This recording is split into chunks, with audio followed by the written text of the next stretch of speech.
Okay mga ka-technic. Bali may dumating dito ang Honda VTEC.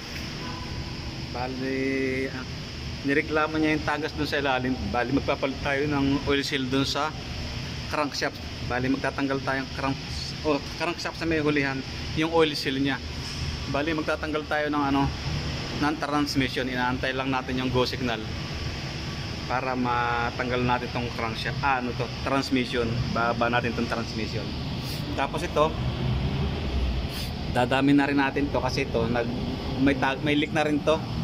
Itong aluminum na to, nalimutan ko na yung tawag dito. Likod niyan. Kasi yung ito kalimitan to, yung aluminum niya, yung pinagkakabitan nitong hose na to, yung sinusuklutan niya.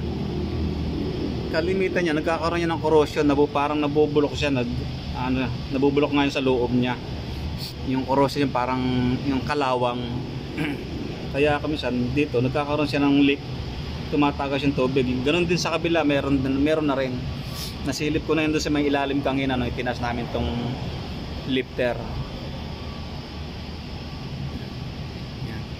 Bali baba namin ito mamaya. Siguro maya lang. Pagkakaya na siguro ng tanghalian siguro, umpisahan na namin ito. Bali lagay namin doon sa may kabilang dulo ng lifter na yun, sa may kabilang dulo. Doon na namin babakbakin ito. Tatanggalin namin ito. Malakas na kasi yung kanyang taga sa ilalim. Ayan. Ano to? Honda VTEC. Honda VTEC.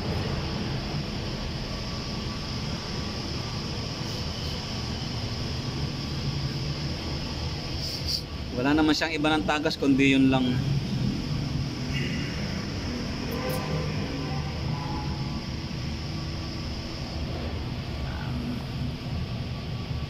Malinis naman yung throttle niya.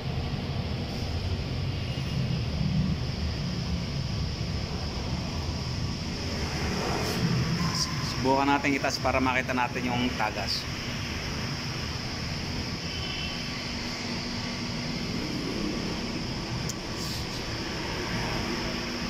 Tatas natin siya.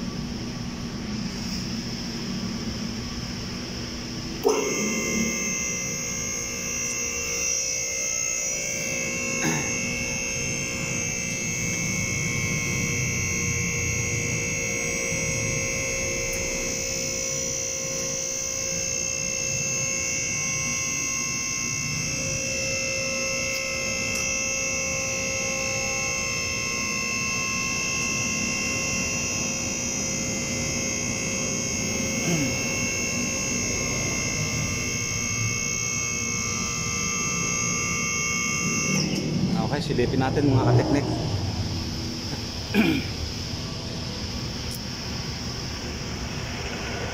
Kita ba?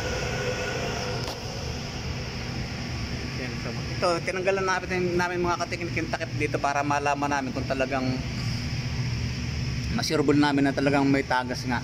Bali doon siya talaga nanggagaling sa may loob doon. Sandali. Wala kasing, ito, sandali lang. Lagyan natin ng ilaw mga ka-technic. Yan. Yun, doon yung leak na sa may ilalim na yun, doon nanggagaling yung leak niya. Yan. Yan, tumatulo dito. Yan, kumakalat na siya dyan. Yan kumakalat yung langis. Kaya kailangan kaya ibababa natin yung transmission, yung gear niya. At saka dun sa may parting itaas na yun, yung tumutulo nga dun sa may yung kanina inano ko sa kanina. Hindi lang kita rito, hindi lang kita. Yan. Bali nagbabasa na siya ng todo.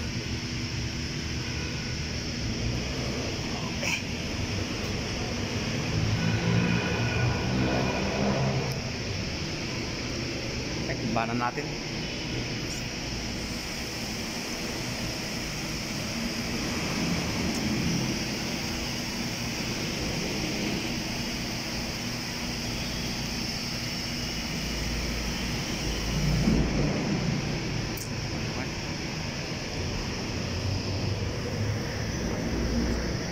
Kanina walang ilaw.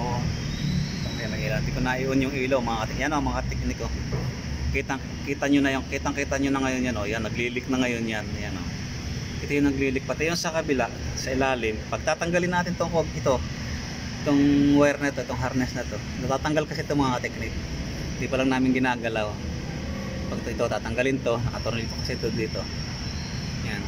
Makikita na yung matatanggal. Dali lang naman tanggalin to mga kateknik. Ilang tornilyo lang yun na 12, isa, dalawa, tatlo. Baka mga 5 lang yan mga kateknik na tornilyo. Tingin, magtatanggal ako lagi yan. 5 ang tinatanggal ko dyan. Pag hindi 5, mga 4. Yung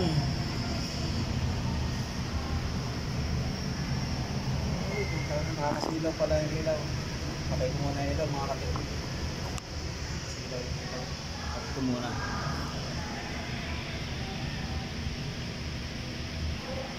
Yun. Okay.